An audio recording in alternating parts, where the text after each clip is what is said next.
Mas vamos lá. Então tinha uma turma, houve ainda há, os mais tradicionais, as igrejas históricas, não, a Bíblia afirma que Jesus levou sobre si as nossas dores, o castigo que nos traz a paz, e que todo escrito de dívida contrário a nós, as suas ordenanças, Cristo expôs na cruz do Calvário, levando os principados e potestades a vitupério. Tá, concordo, é verdade. Isso é uma realidade. Jesus tomou sobre si as nossas dores e enfermidades, Jesus fez realmente isso. Mas vamos entender, a pergunta que fica é, por que então a minha vida, eu não vivo na prática do pecado?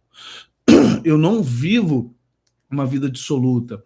Eu tento viver como todo ser humano comum, todo cristão comum, uma vida piedosa. Eu tento viver uma vida diante de Deus. E por que então a minha vida parece que está embaraçada, a minha vida parece que está amarrada, parece que minha vida está estranha? Quantos estão vivendo isso aí? Fala para mim, gente. Quantos diz assim, olha, eu não entendo, eu tenho Jesus no coração, gente.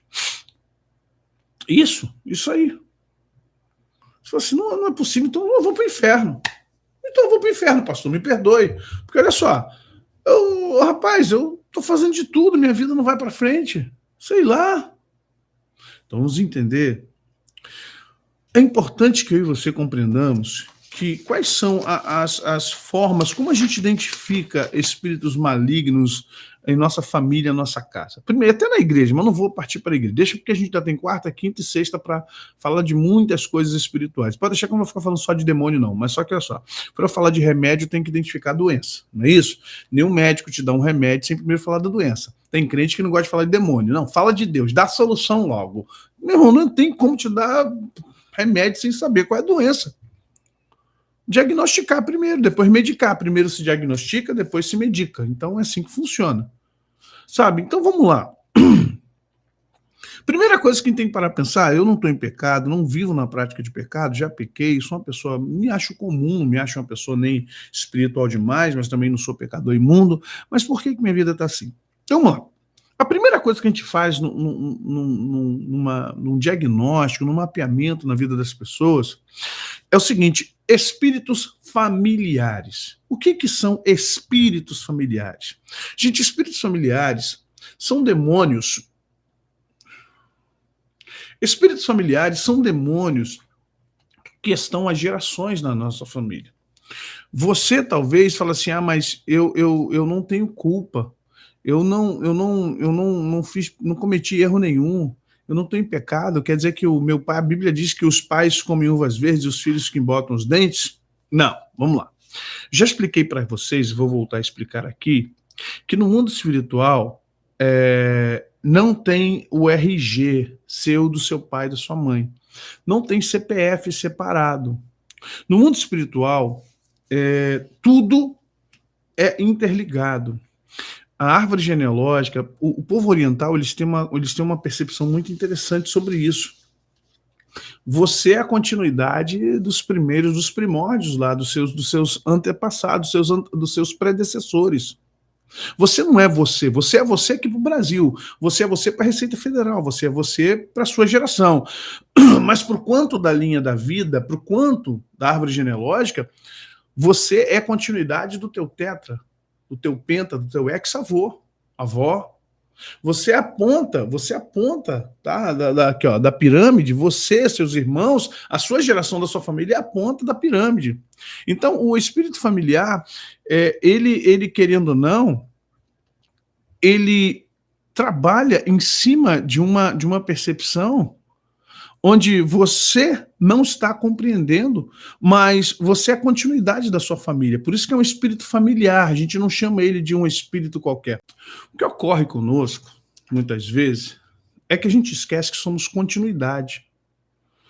Nós somos continuidade de um todo. Nós não somos só nós. Nós não somos só eu.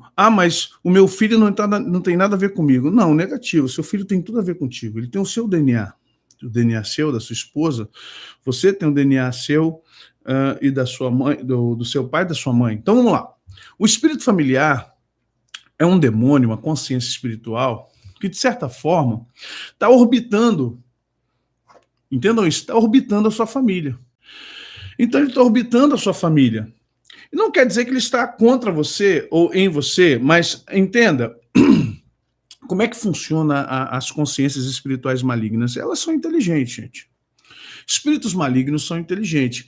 A palavra inteligente não significa que é um Einstein, que é um Kepler, que é um Tesla, que é um Bill Gates. Não significa inteligente, significa que ele consegue raciocinar, construir, e alguns demônios são inteligentíssimos, QI elevadíssimos.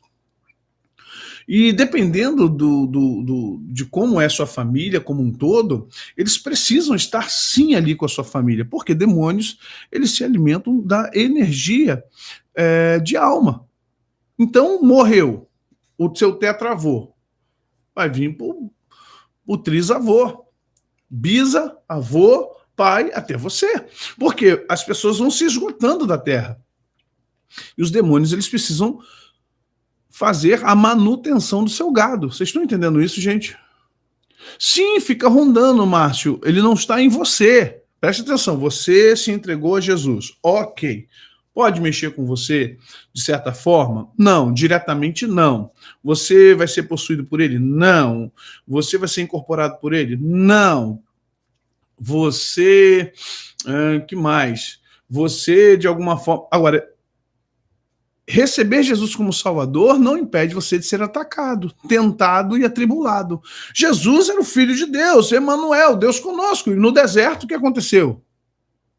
Foi tentado. Que mais? Judas o traiu, ele diz assim, aquele põe a mão ao pão comigo, sabe, vai ferir meu calcanhar, conforme Gênesis 3,15. Judas estava sendo influenciado por Satanás. Assim como Pedro foi influenciado por Satanás na sua fraqueza, no seu ego. Ou seja, o ministério de Jesus, Satanás estava rondando. Pedro, roguei ao Pai por ti. Por que Jesus rogou ao Pai por Pedro? Porque Pedro estava pronto a trair Jesus. Porque Pedro negou Jesus. Então, entenda que o próprio ministério de Jesus teve pessoas que estavam sofrendo influências de Satanás. Então, quando você... Eu estou falando de pessoas que moram na mesma casa. O assunto é extenso, o assunto é amplo, vamos devagar, tá bom? Não quero que vocês confundam nada, nem vou inventar heresia, nem teologia de demônio aqui, não. Estou explicando para vocês coisas que não se explicam, infelizmente, em várias igrejas. Então, esses espíritos malignos, o que eles fazem? Gente, para manter vocês no mesmo padrão psíquico, vamos lá, vamos entender o que é. Vamos sair da linguagem crentez. Vamos sair do dialeto crentez, vamos para o dialeto inteligível. O dialeto crentez vai dizer, o inimigo é sujo, irmão, o inimigo está furioso. O inimigo, não dá mole pro inimigo, ele tá buscando quem busca tragar, como leão, como raposa. Aquilo ali é uma mistura de urubu. O cara até inventa um animal, um arquétipo que não está na Bíblia, né? Satanás está aí, prontinho para agarrar. Aí você pensa que o diabo, o Satanás, o caído, o príncipe das trevas, é aquela história da irmã que vai dar um testemunho, uma consagração, né?